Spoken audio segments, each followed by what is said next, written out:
Okay शांत रहो। Heading डाल लो।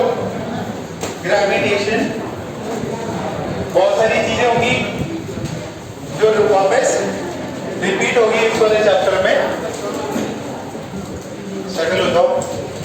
यहाँ 7 लोग क्यों बैठे हुए? वेद निकलो वहां से, उसके साथ बैठ जाओ।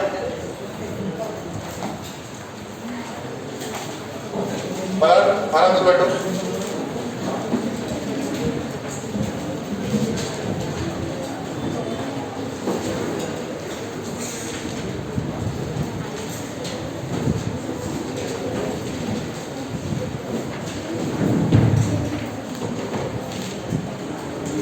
यहाँ पे और दूसरा कोई लंबा बच्चा 60 तक बैठे हैं। आर्या थोड़ा उधर जगह बनाओ। तुम अमित के साथ बैठो। आर्या अमित के साथ।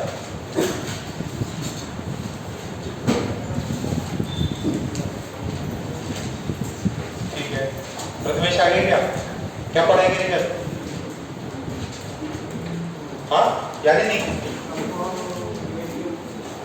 चलो ठीक है, मैसेज कर देना। किया ना मैसेज? सो हेडिंग है ग्रेविटेशन। ग्रेविटेशन 11th स्टैंडर्ड का है, ठीक है। So this chapter is exactly similar to electrostatics. क्या हो गया? क्या हो गया? किसको चाहिए? मैं तुम्हें चाहिए? दे दो भाई। सौरभ पेन रख दो इसको, जल्दी दो। दूसरा बोलो।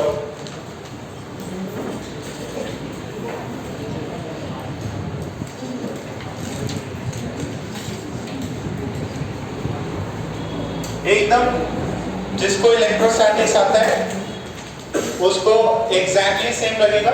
वहां चार्ज होता था, यहाँ मास हो जाएगा। वहां K होता था, यहाँ पे G हो जाएगा। सो एग्जैक्टली डिट्टो, सारे प्रॉब्लम्स भी इवन सेम ही रहेंगे, ठीक है। सिर्फ एक एक्स्ट्रा पार्ट रहेगा, प्लैनेटरी मोशन। वो थोड़ा सा इसमें फर्स्ट टाइम आएगा, वो करेंगे।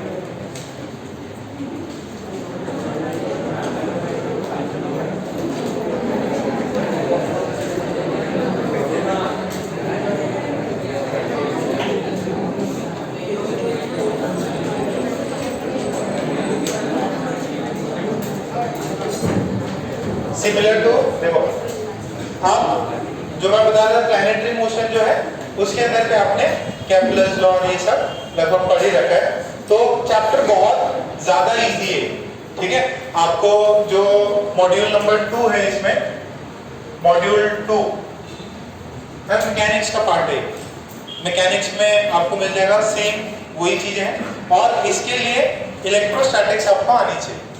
कई सारी चीजें होंगी, अपन डायरेक्ट बताएंगे यार इलेक्ट्रोस्टैटिक्स में ऐसा पढ़ा था, आपको ये चैप्टर रिवाइज करना है। आज भी जब लेक्चर अपना खत्म हो, ठीक है, आप घर पे जाके पहले इलेक्ट्रोस्टैटिक्स पढ़ना। इलेक्ट्रोस्टैटिक्स पढ़ना, सारे प्रॉब्लम्स देखना उसके। इलेक्ट्रोस्टैटिक्स 1 वाला है ना, 1 वो जब हो जाए तो फिर आप देखोगे यार ये तो सर एकदम ही सेम बता रहे हैं। ज्यादा बड़ा चैप्टर नहीं है, जल्दी खत्म होगा।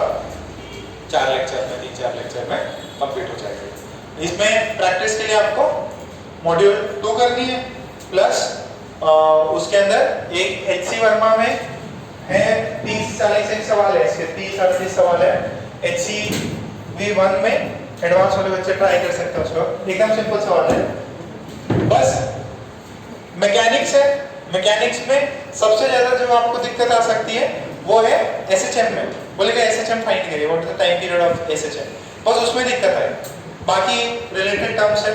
तो देखिए जरा, इसमें बता दो है किसने दिया था ग्रेविटेशन। वो तो वेरी आप देख लेना, न्यूटन के बारे में दिया होगा कि सेब गिरा, उसको लगा कि फिर उसने ये कैसे गिरा, फिर उसने थ्योरी बनाई। अच्छा, थ्योरी बनाते हुए उन्होंने क्या बताया कि एक मास है m1, दूसरा मास है m2, और इनके बीच में डिस्टेंस है r, ठीक। सो इन दोनों के बीच में क्या होता है?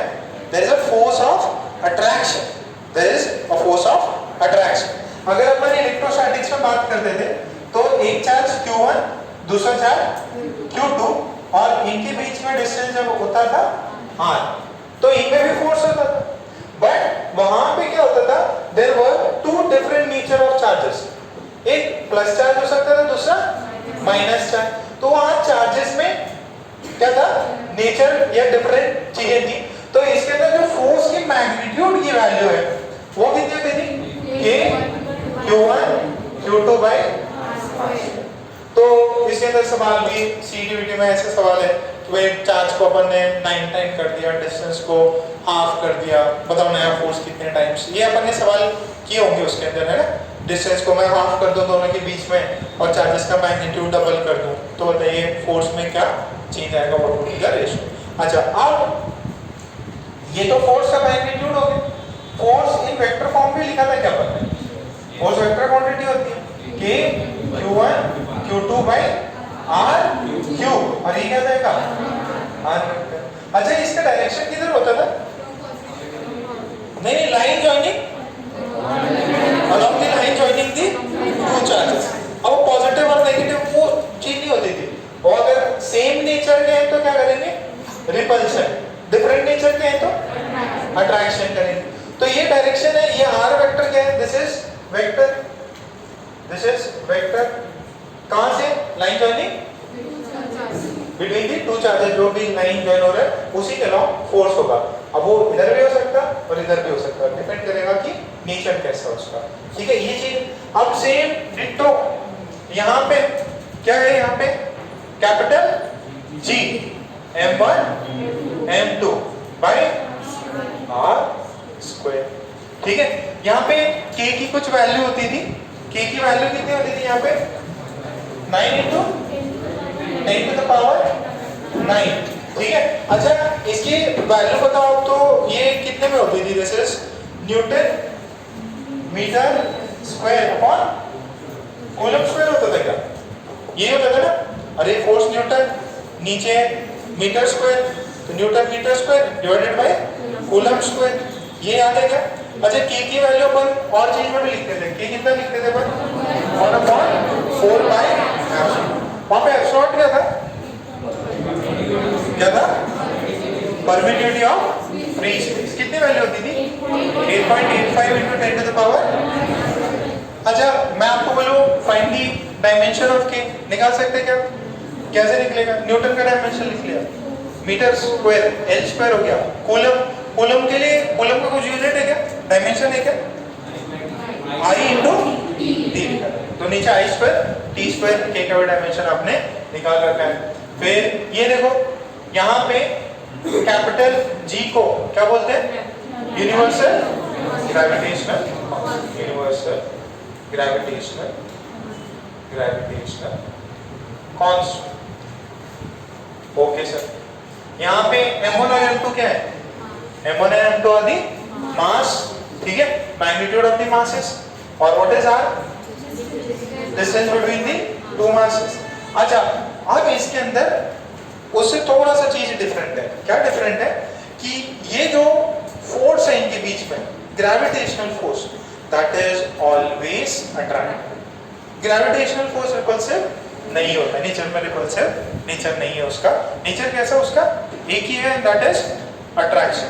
दो मासेस होंगे, दो मासेस, चाहे आप और हम हो, आप और धरती हो, या ये धरती और दूसरा सूरज या दूसरा कोई भी प्लेनेट हो, कोई भी छोटा बड़ा जितना भी कितने भी डिस्टेंस पे हो, उनमें फोर्स कैसा होता है, अट्रैक्टिव फोर्स होता है, ठीक है। सो बस ये है एफ जी लिख लेना, है ना, F G gravitational force, gravitational force, gravitational force is always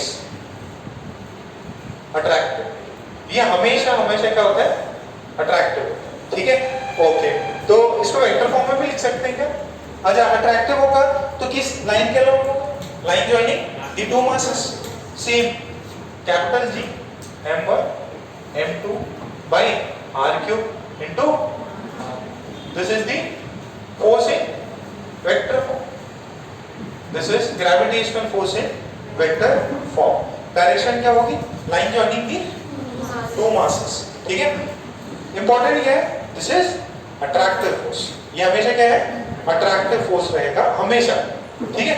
अच्छा कभी कभार क्या करते हैं ना, ये अट्रैक्टिव फोर्स है ना, तो इसको है ना अपन ऐसे भी लिख लेते हैं, minus m1 m2 by r square. सिर्फ ये लिया, फिर जो भी डायरेक्शन दी हो, ठीक है।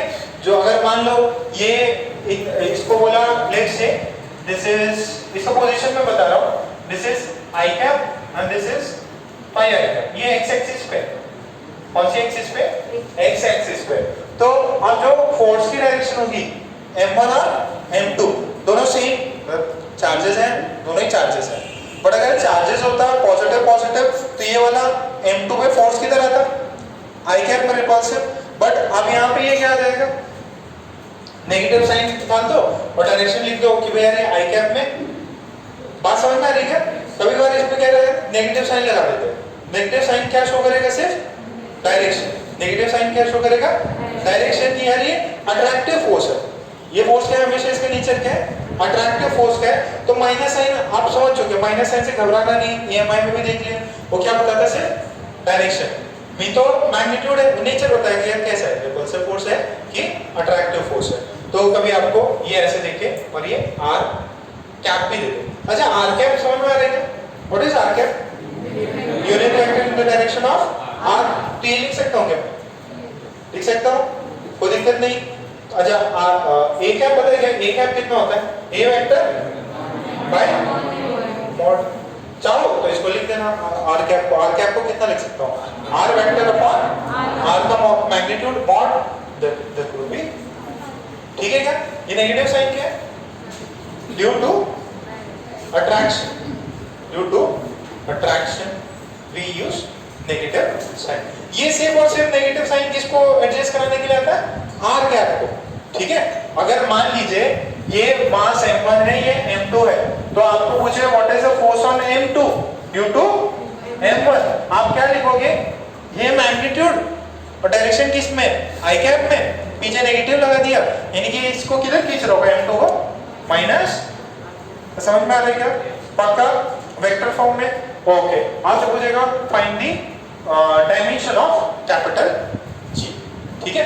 अच्छा नेचर में वैसे क्या होते हैं, चार फंडामेंटल फोर्सेस होते हैं, आप देख लेना, इसमें एक बार देख लेना है।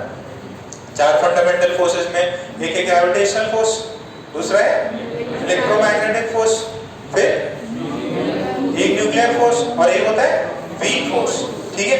तो इन सब में से सबसे ज्यादा जो स्मॉल है दैट इज ग्रेविटेशनल फोर्स, सबसे ज्यादा स्मॉल जो है दैट इज ग्रेविटेशनल, उसका मैग्नीट्यूड जो है काफी छोटा, ठीक है।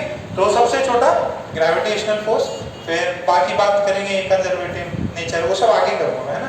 तो पहले यहाँ पे छाप लीजिए इसको, ये क्या है, चार्जेस है और ये क्या है, मासेस। दो तीन पॉइंट लगा देंगे, आराम से छाप लो इस पॉइंट को।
लिख लिया?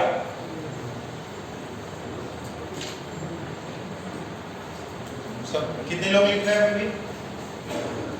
एक दो, चलो ठीक, कोई दिक्कत नहीं। तो पॉइंट लिख लीजिए। न्यूटन का स्टेटमेंट लिख लेते हैं। ठीक है, Newton's law of gravitation states that Newton's law of gravitation states that every particle in the universe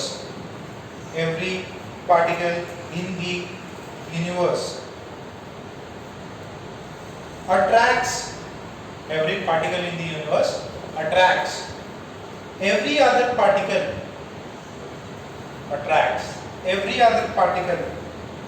with a force that is directly proportional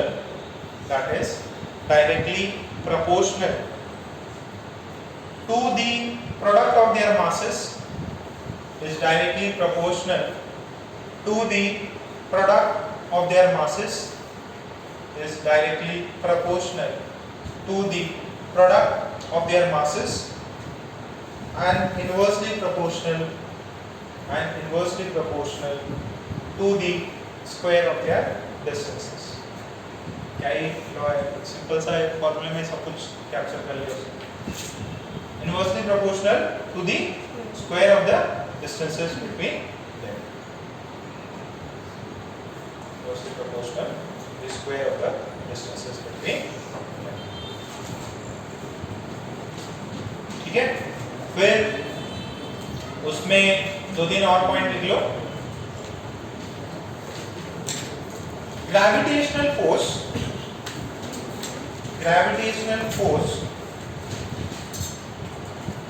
is only of attractive nature. There is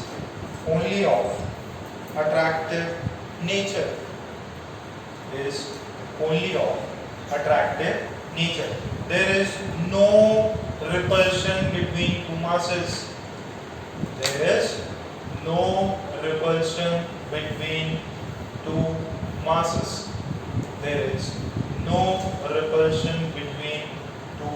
masses.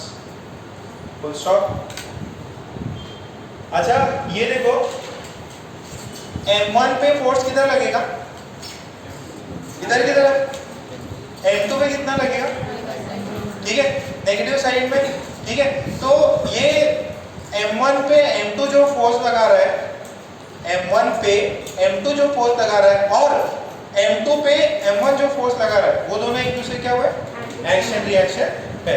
देखो ये M1 M2 को खींच रहा, ठीक है, और M2 M1 को खींच रहा, तो इनके बीच में जो फोर्स है वो कैसा होता है? एक्शन रिएक्शन पैर होता, दोनों ही इक्वल मैग्नीट्यूड होता है, बस नेचर जो डायरेक्शन थोड़ी सी डिफरेंट है। तो लिखो पॉइंट लिख लो।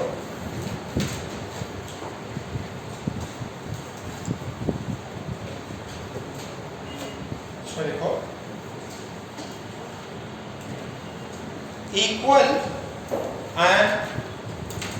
equal and opposite forces are experienced. Equal and opposite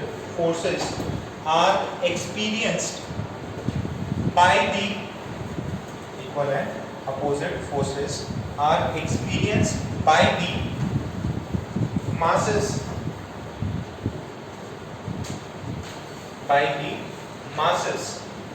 ठीक है, तो अब एक सेकेंड तरफ देख लो। Force on one due to two, किस तरफ होगा वो? वन पे फोर्स कितना होगा? इसकी वैल्यू हो जाएगी G M1 M2 by R square, direction I का। M1 पे फोर्स कितना लगेगा? किधर? What is force on 2 due to 1? 2 पे M1 M2 by R square minus I का। तो दोनों क्या हुआ है? देखो ये F1 ये हो जाएगा, सही है क्या? नेगेटिव साइन पे तो फर्क है, ठीक है, नेगेटिव साइन का फर्क है, मैग्नीट्यूड दोनों क्या है, सेम है, और दोनों क्या है, एक्शन रिएक्शन पेयर हो गए। अच्छा, ये जो अपना कैपिटल G आया है, इसकी वैल्यू बताइएगा, 6.67 इंटू 10 टू द पावर -11, कितना हो जाएगा ये? Newton metre square by newton metre square by KG square. Clear है? समझ में आ रही है? ये एक्शन रिएक्शन पहली बात मैंने बता दी, और ये G की वैल्यू है, ये यूनिवर्सल कांस्टेंट है। ओके, पावर कितनी है? 10 टू द पावर -11। तो मान लो 1 kg है, 1 kg है, और दोनों में 1 मीटर पे रखे हुए, 1 kg है, यहाँ पे 1 kg का ब्लॉक है, और यहाँ पे 1 kg का ब्लॉक मास जो मिल गया, डिस्टेंस उनके बीच में कितना? 1 मीटर। तो जो फोर्स हो जाएगा उनके बीच में वो कितना हो जाएगा? 6.67 10 टू द पावर -11, जो कि बहुत ज्यादा छोटा, बहुत एक्सट्रीमली स्मॉल है, ठीक है। तो या तो ये कम हो सकता है जब उनके बीच में डिस्टेंस कम हो जाए। डिस्टेंस कितना ही कम करोगे, इतना ज्यादा कितना पास ले आओगे, 0 मीटर तो नहीं कर पाओगे, उसमें उसको डिस्टेंस नहीं है। फिर उसमें जब जितना पास लेके आओगे तो जो डिस्टेंस है वो क्या हो जाती है, डिस्टेंस जो है उसमें फिर इंटीग्रेशन पॉइंट मासेस नहीं ले पाते। पॉइंट मासेस पता है क्या? पॉइंट मासेस क्या होता है? जैसे मैंने अपने आप को पॉइंट मास मान लिया, ठीक है। पॉइंट मास मतलब मैं जिससे कंपेयर कर रहा हूँ वो डिस्टेंस हमने बहुत ज्यादा बड़ी है, जैसे यहाँ पे और कोई बहुत बड़ी वहां पे कोई ट्रक आ जाए, ठीक है, तो उसके रिस्पेक्ट में मैं बोलूँगा ये ट्रक जो है स्टेशन पे, तो हम दोनों ट्रक और हम दोनों को पॉइंट मासेस मान सकते हैं। तो ये जो फोर्स होता है ग्रेविटेशनल, ये बेसिकली लॉन्ग डिस्टेंस पे मेजर किया जाता है। इस पे किया जाता है लॉन्ग डिस्टेंस, जैसे अर्थ और सन है, तो उनकी डिस्टेंस क्या है? बहुत बड़ी है, बट उनके मासेस जो है, अर्थ का मास और ये मास बहुत ज्यादा हाई, ठीक। ओके, फिर एक आपसे ये पूछ लेगा कि भैया इसका यूनिवर्सल ग्रेविटेशनल कांस्टेंट का डायमेंशन, ठीक है। पहले ये आपने लिखा क्या? इक्वल है अपोजिट, तो जरा ये लिख लो, इसमें ये और इस वाले की डायरेक्शन इधर है, इस वाले की डायरेक्शन cos हम due to 1, action reaction pair बना के लिख लो, एक्शन रिएक्शन पेयर बना के लिख लो।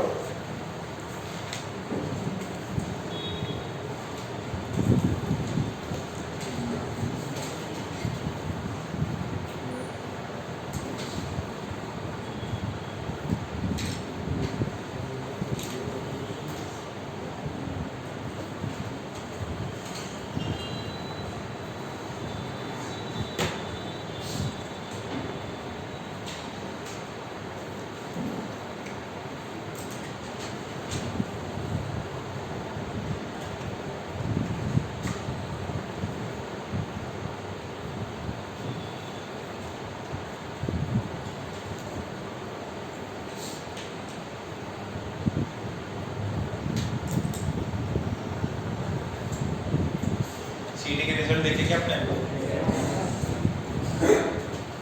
मेंस का भी हो गया, सीटी भी हो गया, एडवांस भी हो गया। तुम लोग का 3-4 महीने बाद तुम लोग का आ जाएगा। चलो ट्राई करो, 90, 96, 97 ऐसा कुछ परसेंटाइल है। काउंसलिंग भी फर्स्ट राउंड की हो गई, बिट्स दिया था बच्चों ने, बट मतलब उसमें उतना स्कोर नहीं था।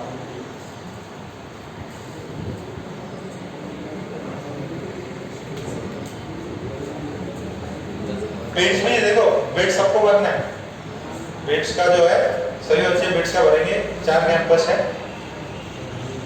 दुबई वाला थोड़ा कॉस्टली पड़ जाएगा, बट हैदराबाद पिलानी, टॉप पे पिलानी, फिर हैदराबाद रखना, लास्ट को गोवा में पढ़ाई नहीं होगी।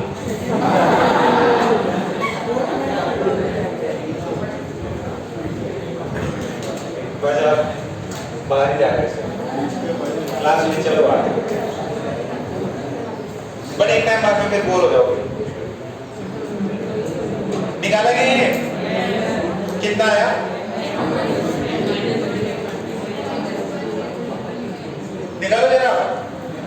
जी का डायमेंशन निकालो, कैपिटल जी का डायमेंशन निकालो।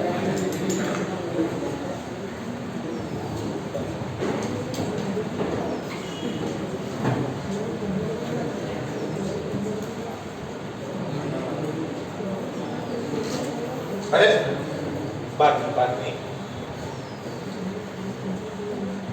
यहाँ तक दिख रहा है इसमें?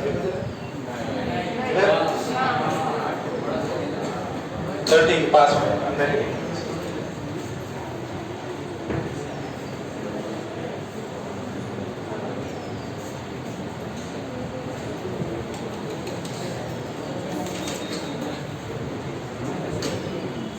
सबने छाप लिया? जी का डायमेंशन कितना है ध्रुव बताओ?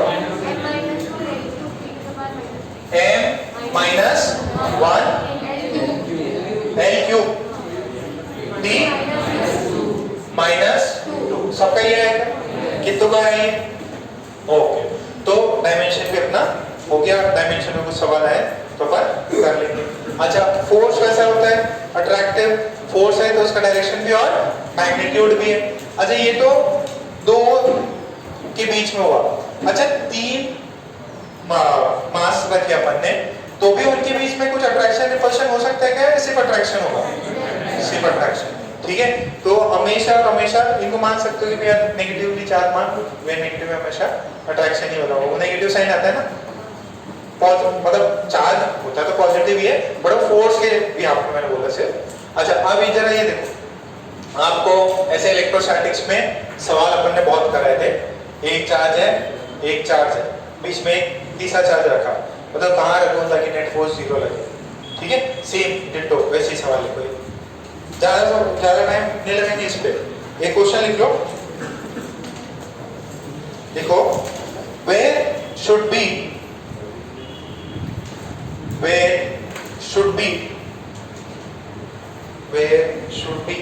a point mass, where should be a point mass be kept, where should be a point mass be kept on a line joining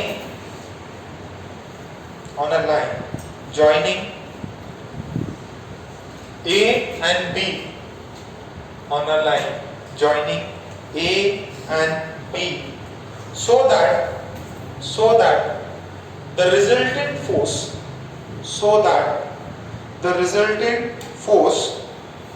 is 0, so that the resultant force is 0। एक A है, मास m है, B है, मास 2m है। इस line पे मैं एक point mass कहाँ रखूं ताकि रिजल्टेंट फोर्स उस पे कितना हो? 0, और इन दोनों के बीच में डिस्टेंस कितना है? 10। आगे क्या? हाँ, क्या हो गया? ट्राई करो।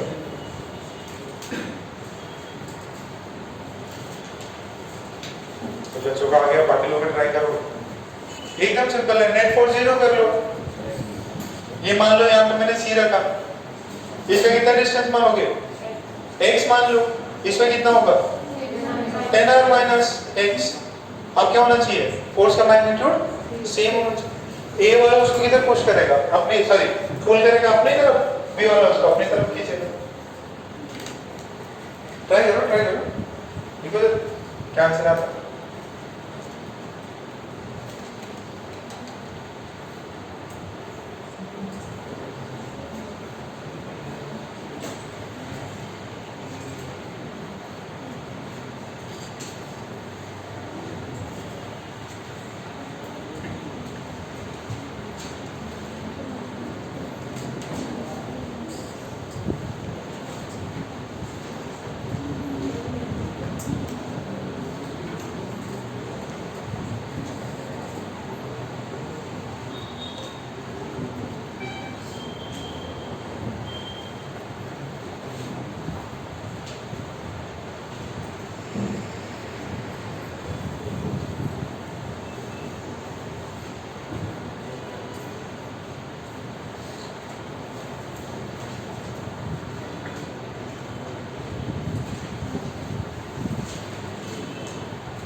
Okay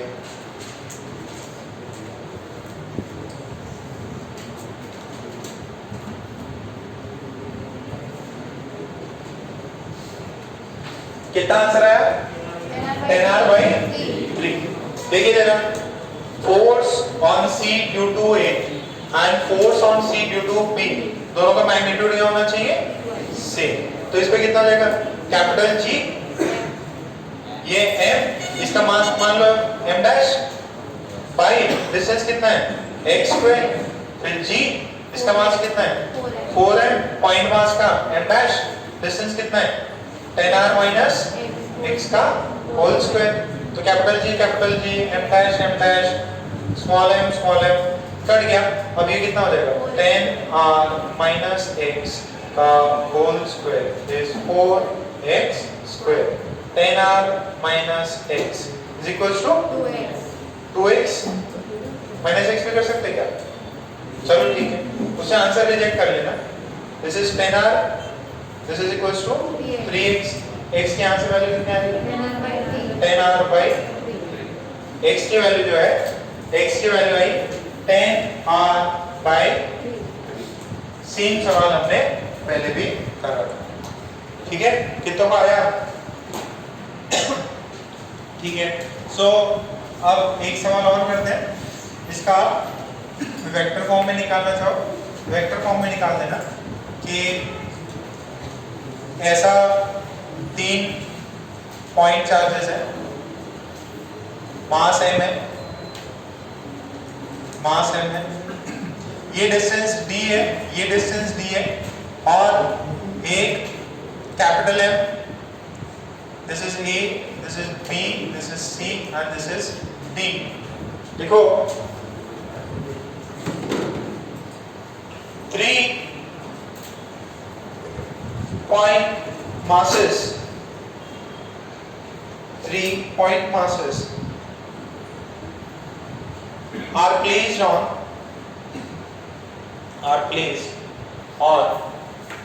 the vertex, or placed on the vertex of the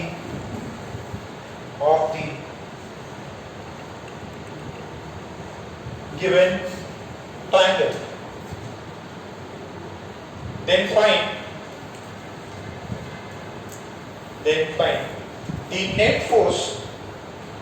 Then find the net force of the combination. Find the net force of the combination at the point mass placed at D.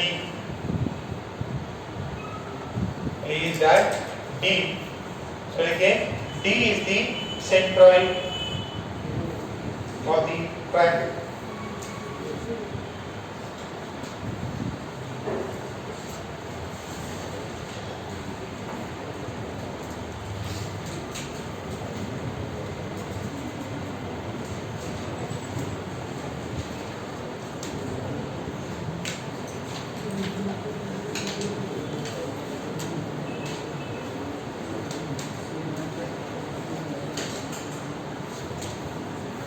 है क्या? कितना होगा? 0 का क्या? कैसे? Centroid है। अच्छा इधर देखो, सेंट्रॉइड है।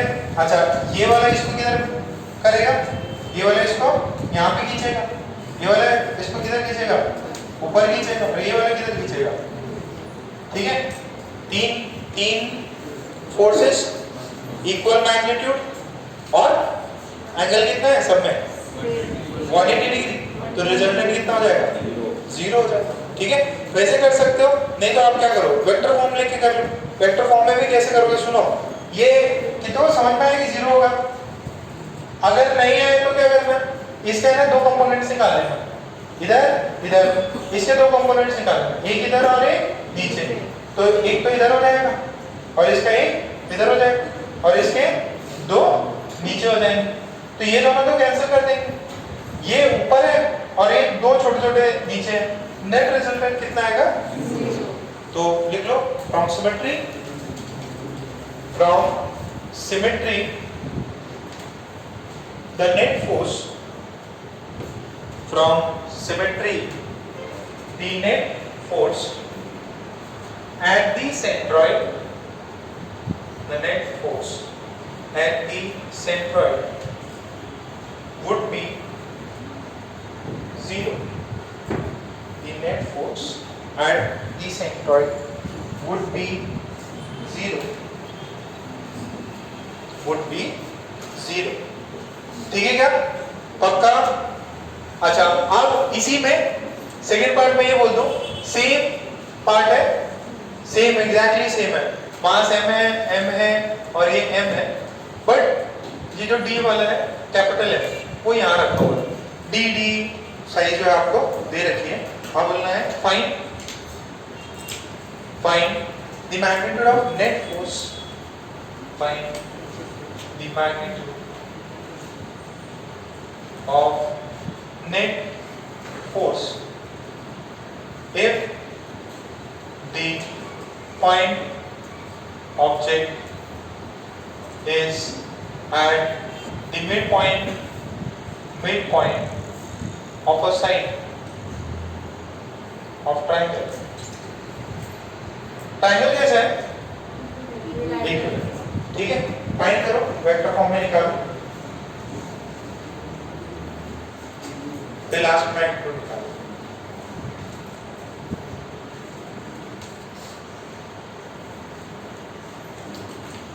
बुद्धि लगाओ, बहुत ज्यादा टफ नहीं है।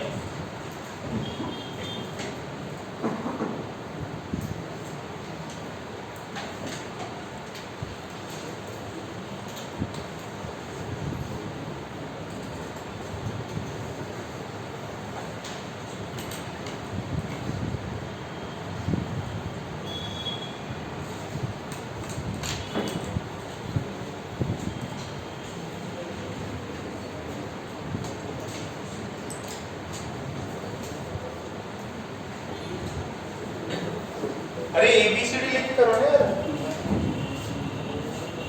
ये कर लो, ये B कर लो, निकालो कितना डिस्टेंस कितना है,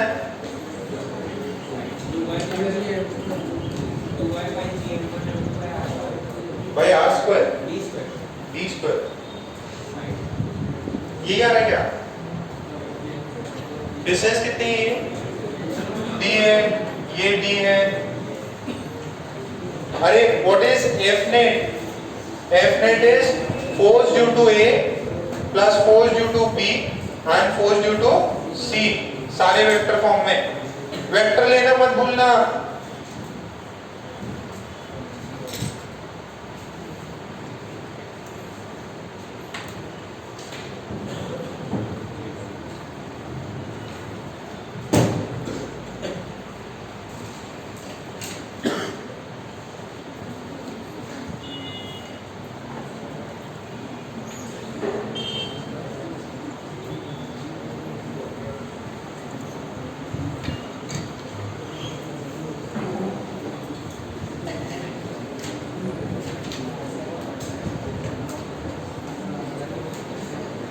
अच्छा, ये फिजिक्स के कौन से मॉड्यूल में है? ये 2, ठीक है, तो आप 2 मॉडल निकाल के जरूर सॉल्व करना, है ना? आया कितना है?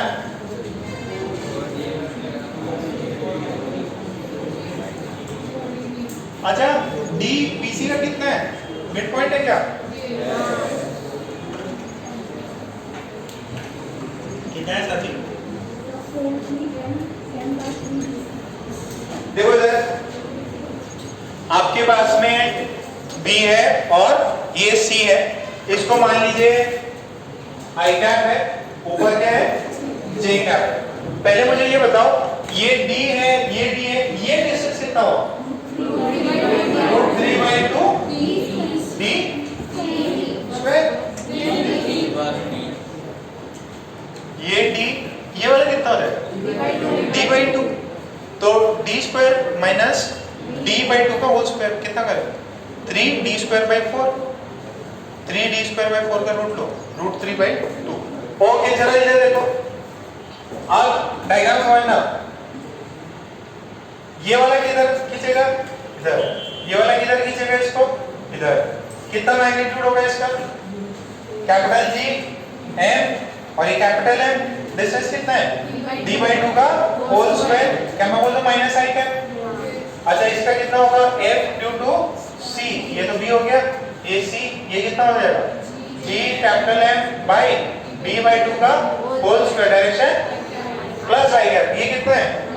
ये तो कट हो गए, दोनों कट हो गए, तो अपने को ज्यादा लेना नहीं है, सिर्फ एक फोर्स है, वो किधर खींचेगा? ऊपर खींचेगा। वो कितने से खींचेगा?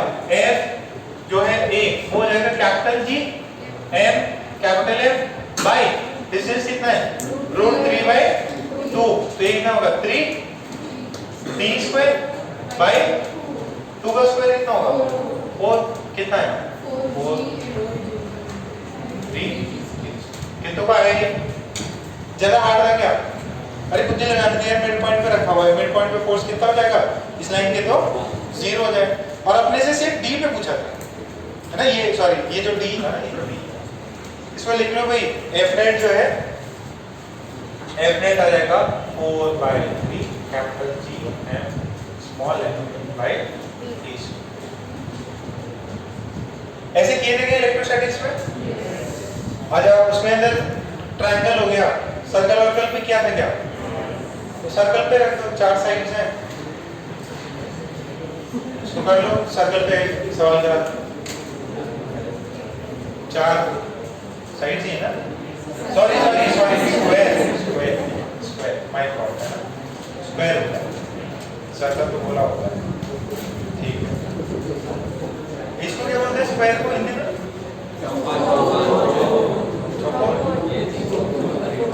अच्छा, चतुर्भुज किसको बोलते हैं? ठीक है, चलो नेक्स्ट लिखिए। अरे एक सिंपल सा सवाल देखो, जानना पड़ता है क्या? ओके चलो ठीक है, ठीक। एक क्वेश्चन लिखो, find the net force, find the net force on a charge, on a mass of 1 kg, on a mass of 1 kg kept at origin, mass 1 kg kept at origin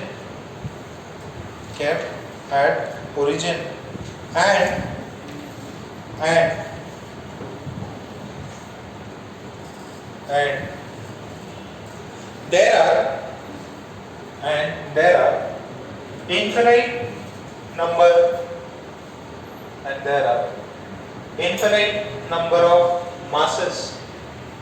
There are infinite number of masses kept at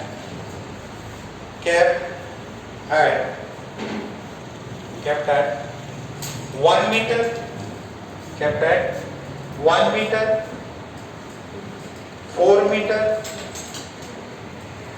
8 meter, 4 meter, kept at 1 के बाद 2, 1 के बाद 2, फिर 4, फिर 8।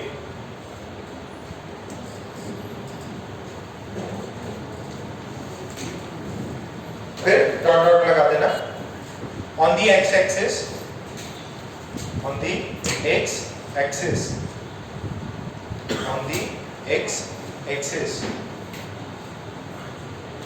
ठीक है। Question समझ में आया?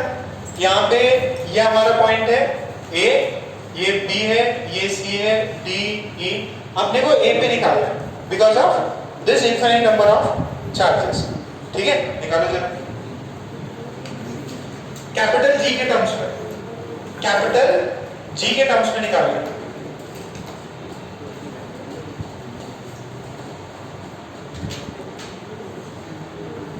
कैपिटल G के टर्म्स में निकालना है, और ये सारे मासेस के फिक्स किए गए।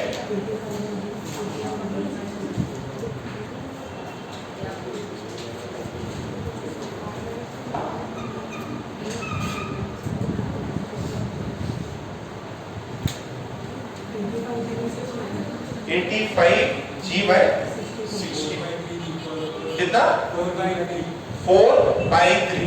Very good. वापस चेक करो क्या करते हो।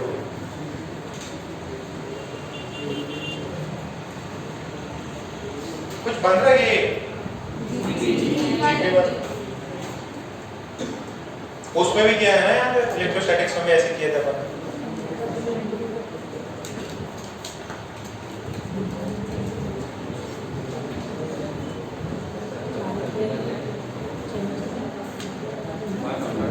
F net कितना हो जाएगा? देखो पहले वाला कितना है कैपिटल G, मास में कोई पंगा ही नहीं है, 1 और 1। डिस्टेंस कितना है 1 का स्क्वायर।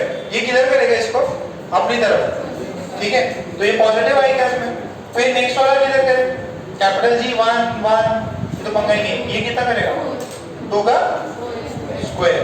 फिर कितना हो जाएगा G बाय कितना भाई 4 का स्क्वायर। फिर G बाय 8 का स्क्वायर। अच्छा इसको क्या लिख सकते हैं? ये हर बार कितने से मल्टीप्लाई हो रहा है? कितना हो जाएगा ये? अरे G कॉमन ले लो, दिस इज 1, ये कितना है 1/2 का स्क्वायर कर दो क्या? फिर ये कितना है 2 का पावर 4। फिर कितना होगा ये 2 की पावर 6 हो जाएगा ना 6। फिर कितना होगा 2 की पावर निकाल सकते हैं इससे कितना आ रहा है ये कुछ होता था इसमें क्या r निकलता था ना, कितना है r 1/4। तो इसका सब में आता है क्या होता था a upon a first term divided by 1 minus r कितना है 1/4। तो नीचे कितना आ जाएगा 3/4, ऊपर जाएगा 4/3। तो आंसर इसका कितना है 4/3G। मास कितने लिए मैंने 1 kg। ठीक है,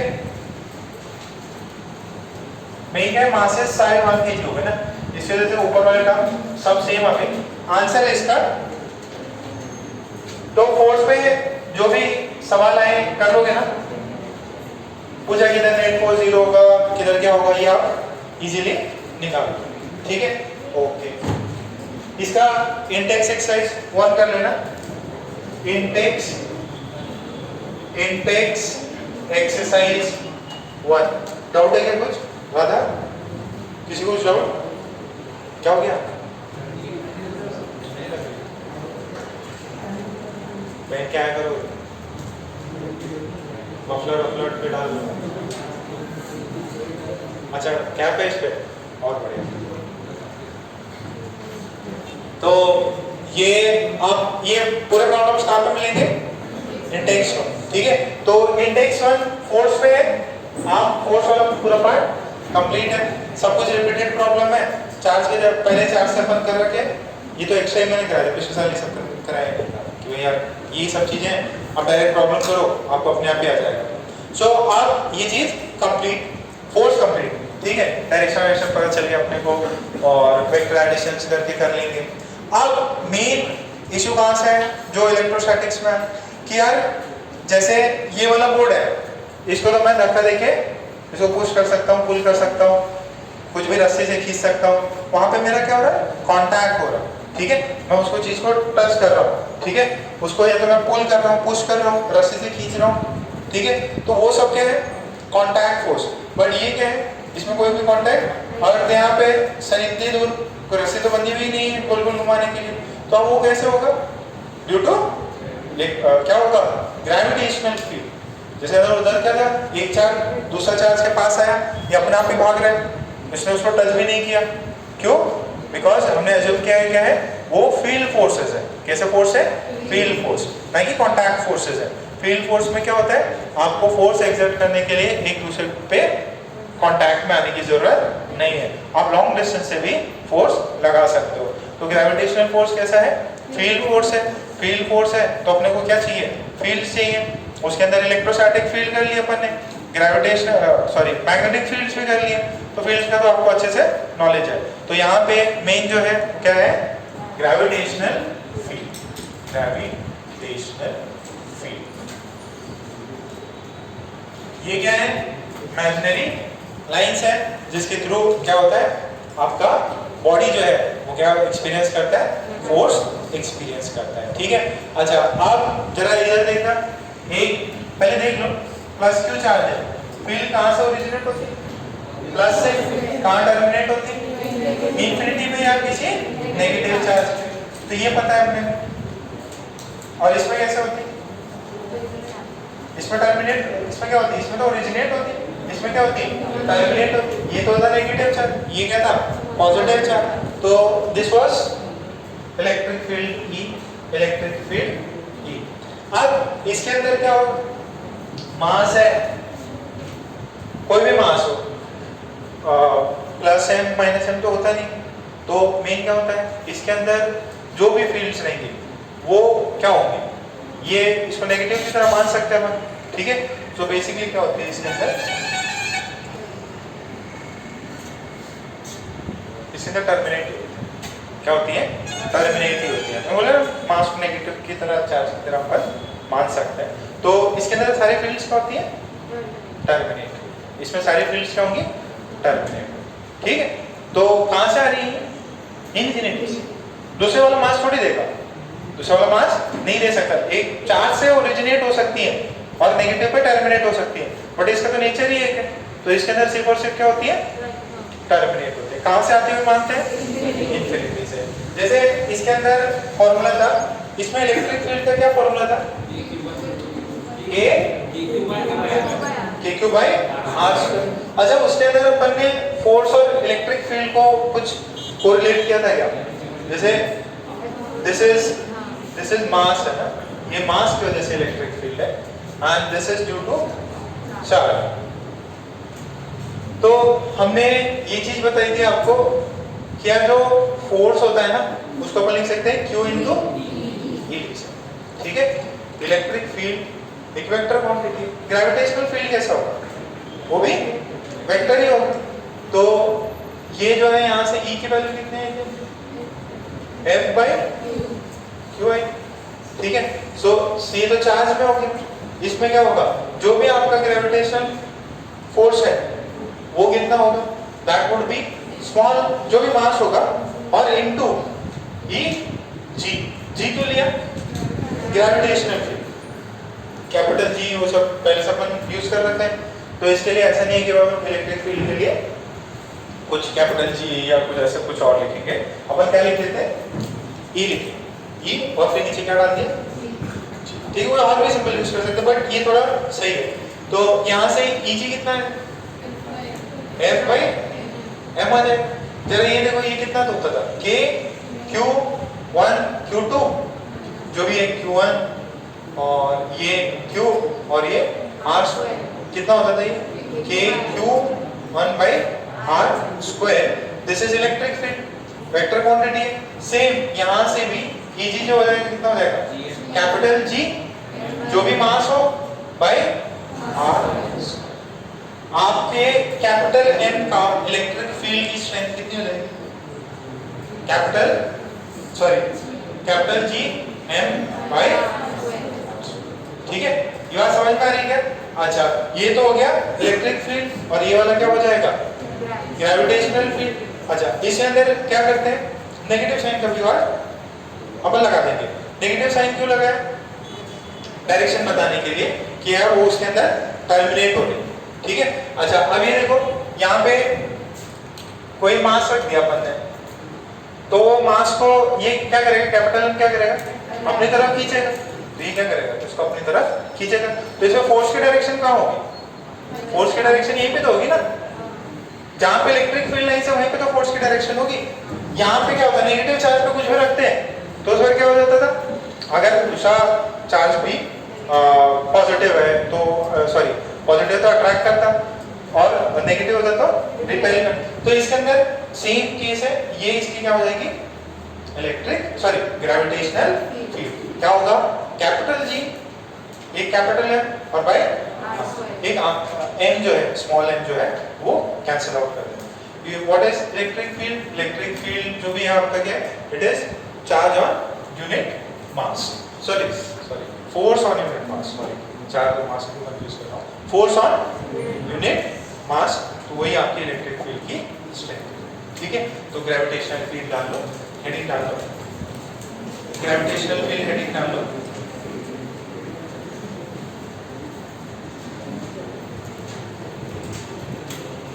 ग्रेविटेशनल फील्ड डालो, उसमें पॉइंट लिख लीजिए, उसमें पॉइंट लिख लीजिए। ग्रेविटेशनल फील्ड हेडिंग डाल के पॉइंट लिखो। Gravitational force is always attractive. Gravitational force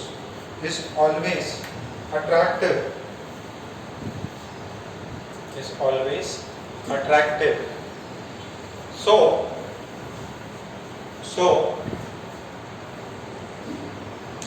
the gravitational field are always terminating. So the gravitational fields are always terminating on the mass, are always terminating on the mass, are always terminating on the mass, are always terminating on the mass। अच्छा, ये point समझ में आएगा? अच्छा, एक चीज हो सकती है, अपन इसको थोड़ा सा डिफरेंट करा सकते हैं। ये E और अच्छा, फोर्स ड्यू टू ग्रेविटी अपने पे मान लो मास m है और इसे छोड़ दे तो उस पर नेट फोर्स कितना लगेगा? मास m है और की वजह से कितना लगेगा? mg। तो वहां पे फोर्स अपन ने क्या बोल दिया? फोर्स कितना बोला?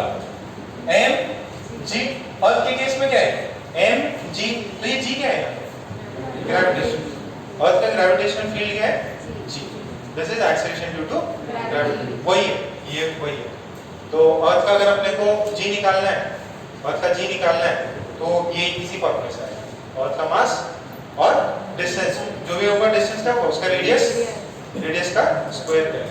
तो इसकी वैल्यू जो है अर्थ के केस में क्या कितनी आ जाएगी? Eg in case of earth is 9.8 metre per second.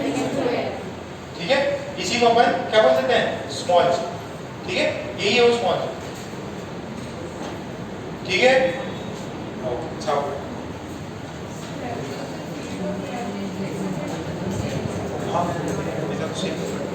Magnitude wise same. देखो फील्ड की वजह से क्या होता है? फोर्स लगता, charge into electric field force है, तो mass into gravitational field force है, मास इनटू समथिंग फोर्स दे रहा है, दैट समथिंग इज एक्सीलरेशन। अरे क्या हुआ? समझ में आई है? मल्हार अब तुम 3-4 जो है खाना पीना करके आ जाना है। मेरे साथ तुम्हारा करना है, तुम लोग बढ़िया रहेंगे। 99 बहुत लोग लेके आएंगे, 100 भी ला सकते हैं।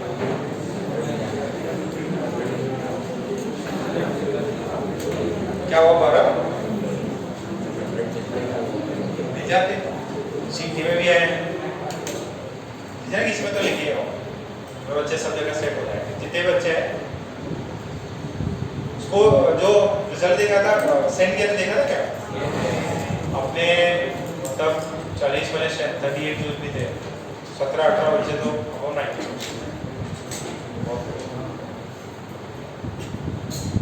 जो भी है आप लोग जो मेंस वाले भी हो, थोड़ा सा हिम्मत रखो, सीटी में तो अच्छा फोड़ ही सकते हैं आप।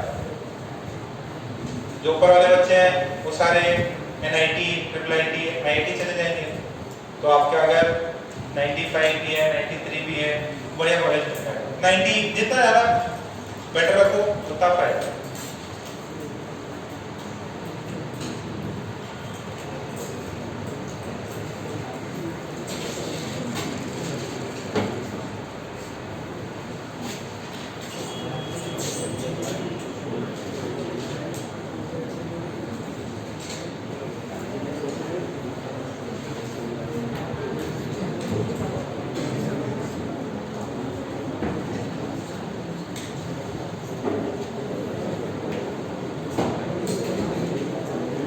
छाप लेंगे इतना।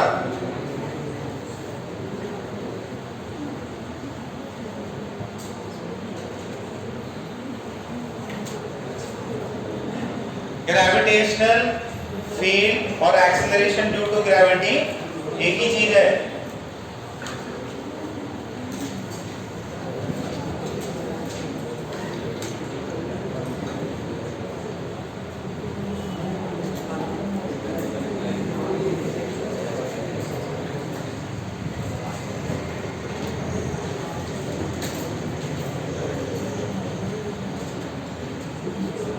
देखिए इसमें ये जो अपना Eg आया, ठीक है, इसको अपन अर्थ के केस में क्या लिख सकते हैं? स्मॉल g लिख सकते हैं। वेक्टर होगा कि अरे Eg वेक्टर है, ये तो वेक्टर ही होगा। एक्सेलरेशन वेक्टर ही होता है ना, एक्सेलरेशन ड्यू टू ग्रेविटी। तो इसकी वैल्यू कितनी है? Capital G m by r square। r ये बोल दिया, what is r? Radius of radius of earth. अच्छा, इसमें एक बात और सुनो, डायरेक्शन है तो r कैप लिख दो क्या? Pointing towards the centre of the earth. Direction कहां पे होगी इसकी? Towards the centre of the earth. अच्छा, पीछे नेगेटिव साइन मिला है, क्यों? क्योंकि अट्रैक्टिव है। जैसे फोर्स जो है अट्रैक्टिव फोर्स है, तो ये डायरेक्शन भी लगा देते हैं। अच्छा, अब फिर सुनो, फिर ये r जो हो जाएगा, ये कितना हो जाएगा? आउटवर्ड हो जाएगा। देखो आपका ये अर्थ है, यहाँ पे मास है, तो ये अगर आपने r कैप ले लिया तो ये माइनस लगाना पड़ेगा, ठीक है। बट अगर r कैप आपने टुवर्ड्स द सेंटर ही लिया तो प्लस लिखना पड़ेगा, ठीक है। तो प्लीज ये नेगेटिव साइन को लेके बहुत कंफ्यूज मत होना, बुक्स में मिल जाएगा। हम लोग सारे नेगेटिव साइन कैसे आ गया? उन्होंने अट्रैक्टिव फोर्स होने की वजह से नेगेटिव बोल दिया, और जब ये r कैप बोल रहा है, इसका मतलब ये रेडियली आउटवर्ड है, और नेगेटिव साइन लगा के इसको क्या कर दिया इसने? रेडियली इनवर्ट कर दिया। तो अगर मैं सिर्फ प्लस सिर्फ ये लिखूं, इसका मतलब ये मैं r कैप किधर मान रहा हूं? Towards the centre. अगर नेगेटिव साइन डाल दिया, इसका मतलब r कैप किधर मान रहा हूं? आउटवर्ड, रेडियली आउटवर्ड मान रहा हूं। प्लीज इस पे कंफ्यूज मत होना, ठीक है। सो ये लिख लीजिए, इसकी वैल्यू आपको वहां लिखाई दी थी, तो दूसरा हेडिंग डाल लेंगे।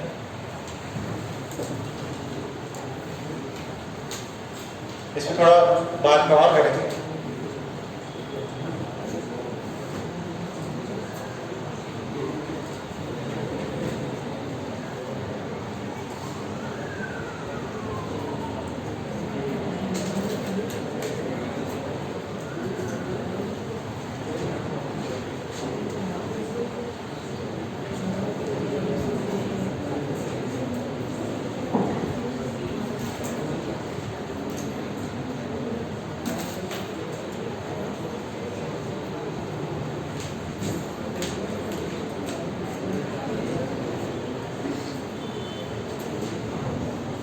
क्या हुआ सार्थक?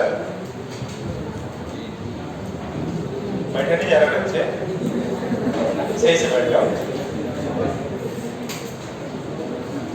देखो निकुंज भी मजे ले रहा था, जब कौन जाओ निकुंज है ना, वो तो अरे जो भी है कुछ तो है।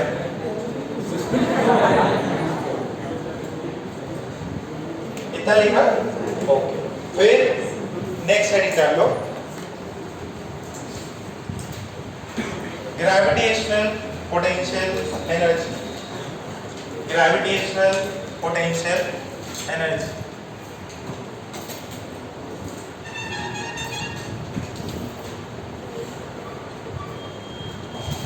Gravitational potential energy.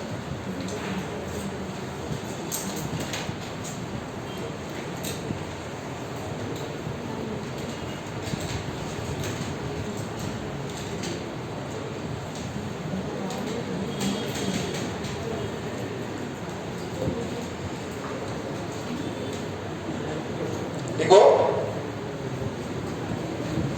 Gravitational potential energy, जैसे उसके अंदर होता था ना इलेक्ट्रोस्टैटिक पोटेंशियल एनर्जी, उसका फॉर्मूला क्या होता था?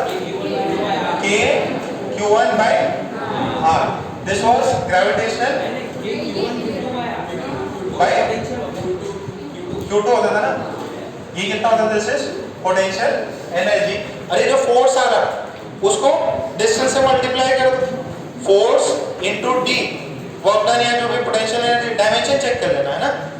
अभी यहाँ पे K Q1 by R पे होता था potential, K Q1 Q2 by R potential. Okay, ये होता था चार्जेस में। यहाँ पे कितना होता है जो भी है potential due to gravitation? Capital G M1 M2 by R हो जाए, ठीक है, दो मासेस के बीच का distance R।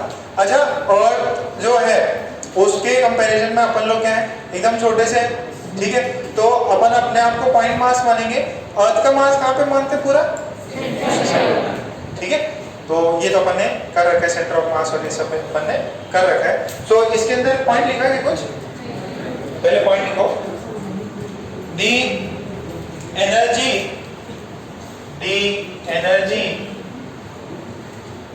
that exists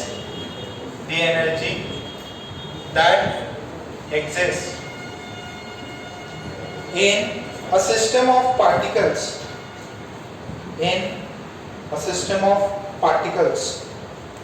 due to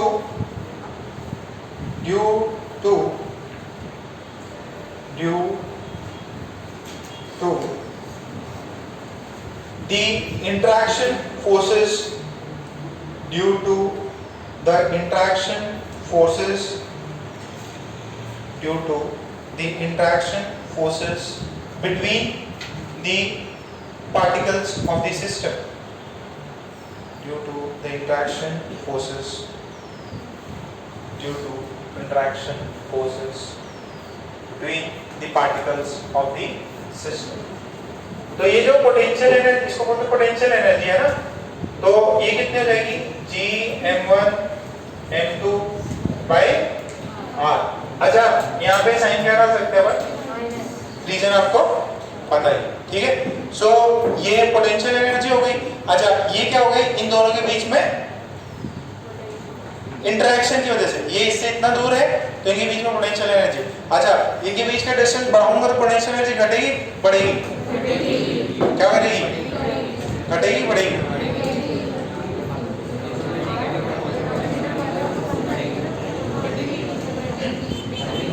अच्छा, इतना बताओ, इन्फिनिटी पे पोटेंशियल एनर्जी कितनी हो जाएगी?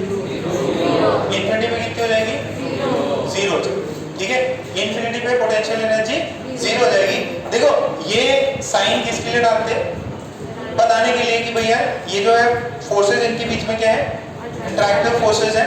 अच्छा, आपसे दो पार्टिकल्स दे देंगे या तीन, बोल देंगे कि यार इक्विलैटरल ट्रायंगल के साइड्स पे तीन पार्टिकल रखे हुए हैं, बताओ उनको वहां तक लाने में कितनी मेहनत करनी पड़ी, ठीक है। अच्छा, ये बताओ, एकदम सिंपल सी चीज है, यहाँ एक मास है और इन्फिनिटी से मास पास में तो आ सकता है, क्यों? कि जितना ज्यादा पास में आएगा क्या होगा? उसकी पोटेंशियल एनर्जी क्या होगी? डिक्रीज होगी, ठीक है। सो दूर से पार्टिकल पास आ सकता है। तो अब क्या कर रहे हैं अपन? इसका जो डिनोमिनेटर है वो क्या कर रहे हैं? कम कर रहे हैं, ठीक है। डिनोमिनेटर जितना कम करेंगे उतना ही वैल्यू कितनी हो जाएगी? देखना ध्यान से, ठीक है। सो अपन इन्फिनिटी पे नेगेटिव साइन की वजह से थोड़ा सा आपको दिक्कत आ जा रहा होगा। इन्फिनिटी अगर होगा तो पोटेंशियल एनर्जी कितना मानेंगे? उसको भी बताया था अपन ने कि जब चार्जेस इन्फिनिटी पे होते हैं तो पोटेंशियल एनर्जी क्या मानते हैं? जीरो मानते हैं, ठीक है। अच्छा, उसके अंदर एक पंगा था, क्या था? जब दो चार्जेस है पॉजिटिव पॉजिटिव, उनकी टेंडेंसी क्या है कि वो एक दूसरे को क्या करते जाएं? रिपेल करके इन्फिनिटी पे चले जाएं। बट एक पॉजिटिव और एक नेगेटिव में क्या टेंडेंसी है? पास आके अट्रैक्ट हो जाए। एक पॉजिटिव रखा है बहुत दूर पे, नेगेटिव है इन्फिनिटी पे, तो उसकी टेंडेंसी क्या रहेगी? वो पास आ जाए, ठीक है। वो उनके बीच में डिस्टेंस क्या करे? रिड्यूस करने का ट्राई करेगा और एकदम पास आ जाएगा। तो एक सिंपल सा क्वेश्चन लिख लो, हाँ कॉपी करना है, ठीक, जल्दी करो।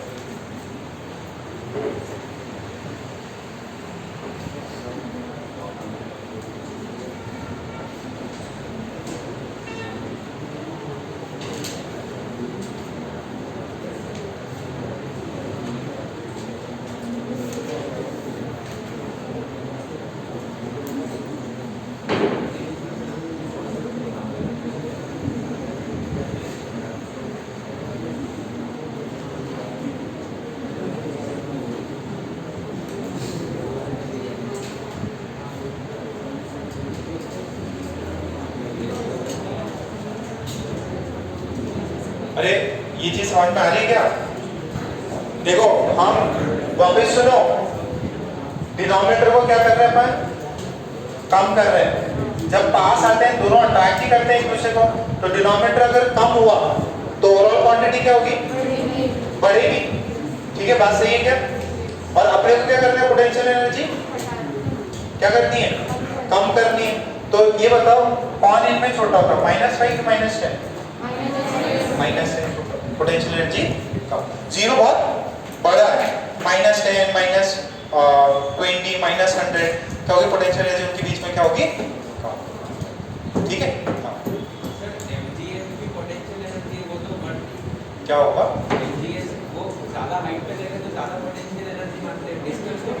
नहीं नहीं, देखो एक चीज और मैंने बताया था, एक चीज ध्यान से सुनना। हमने एक पॉइंट ये बताया था कि पोटेंशियल एनर्जी रेफरेंस आप कहीं से भी मान सकते, रेफरेंस आप खुद डिसाइड करोगे। पोटेंशियल एनर्जी एक रेफरेंस से डिफाइंड होती है। जैसे इस केस में अपन ने एक रेफरेंस ले लिया कि भाई इन्फिनिटी पे क्या है? 0 है। ये दो पॉइंट मासेस अपन ने कंसीडर किया। ये क्या किया अपन ने? दो पॉइंट मासेस कंसीडर किया। अब जो अपन ने वहां ग्रेविटी वाले सवाल किए थे वो थोड़ा सा आपको वेट करना पड़ेगा, क्योंकि जैसे ही आप थोड़ा सा डिस्टेंस चेंज कर दोगे ना अर्थ से, तो उनका जी चेंज हो जाएगा। अब इस वाले चैप्टर में आप जी को कांस्टेंट थ्रू आउट नहीं मान सकते। आपका जी भी डिस्टेंस बढ़ गया तो याद है थोड़ा देर पहले अपन ने कैपिटल जी बाय नीचे आर किया था, तो अगर आपने अगर डिस्टेंस बढ़ा दिया तो इस वाले चैप्टर में जी की वैल्यू कांस्टेंट 9.8 हमेशा नहीं मानेंगे सवाल, क्योंकि प्लैनेटरी लेवल पे आएगा, डिस्टेंस अलग होगी तो चीजें बदल जाएंगी। वो जो आपका जी था वो अर्थ सरफेस था, ठीक है, नॉर्मल सरफेस था, बट अब वहां पे अपन ने मान रखा कि जी को अपन ने कांस्टेंट कर रखा है। बट अब जो है लेटर स्टेजेस में देखो ये क्या है? इन दोनों के बीच का डिस्टेंस, बट वहां पे वो आर कैपिटल रेडियस जो है वो अपन एरिया को क्या मानेंगे? सेम। थोड़ा सा वेट करो, इसके अंदर जब आपकी जी की वैल्यूज बिलो, अगर आप अर्थ के नीचे जाओगे तब क्या होगा? आपके जी बढ़ेगा घटेगा, अर्थ से दूर जाओगे तो क्या होगा? उसके अंदर चीजें थोड़ी सी अपन वापस पड़ेगी।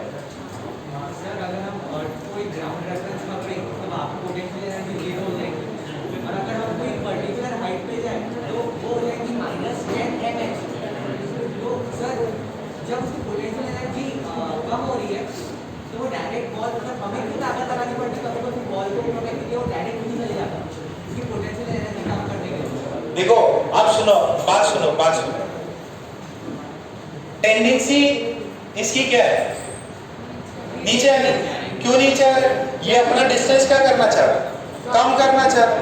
तो मैं आपको क्या बता रहा हूँ, इन्फिनिटी से ये दो पार्टिकल्स क्या करना चाहते हैं? अपने डिस्टेंस हमेशा क्या करना चाहते हैं? कम करना चाह रहे हैं। अब तुम वो NGH वाले में बेटा थोड़ा सा फंस गए हो, रुक जाओ, वेट करता हुआ मैं बोला कि ये पॉइंट्स के बीच का डिस्टेंस